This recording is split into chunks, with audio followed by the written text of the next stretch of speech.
Ni kuombe uchukue sekunde chache kusubscribe, like, comment na share kwa habari punde kila uchao. Asante. Baada ya kimya cha karibu mwaka mmoja, hatimaye pazia limefunguliwa.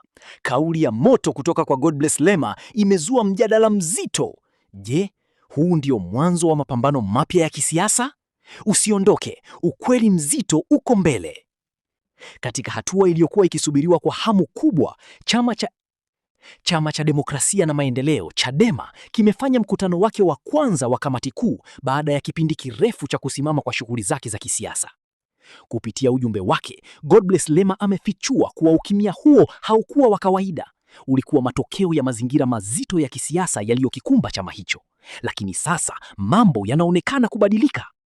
Mkutano huo uliofanyika Dar es Salaam umebeba uzito mkubwa, ukilenga kujadili mustakabali wa chama pamoja na hali halisi ya taifa. Hili si jambo dogo, ni hatua inayoweza kubadili kabisa mwelekeo wa siasa nchini. Lema ameweka wazi, huu si wakati wa kubaki kimya. Ni wakati wa viongozi kukaa pamoja, kufanya maamuzi magumu na kutoa dira sahihi kwa wananchi. Lakini swali linabaki, je, watafanikiwa? Wakati hayo yakijiri, kivuli kizito kinazidi kutanda kufuatia matokeo ya tume iliyoongozwa na Othman Chande. Lema anasema matokeo hayo yameacha majeraha ya kihisia kwa wananchi na kuibua maswali mengi yasiyo na majibu. Je, taifa linaelekea wapi? Je, majadiliano haya yatazaa mabadiliko halisi au ni maneno tu? Kauli ya Lema imegawanya mitazamo. Wapo wanaoona hii ni dalili ya Chadema kurudi kwa nguvu mpya.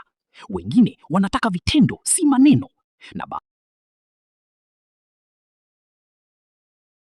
Ni kuombe uchukue sekunde chache kusubscribe, like, comment na share kwa habari punde kila uchao. Asante.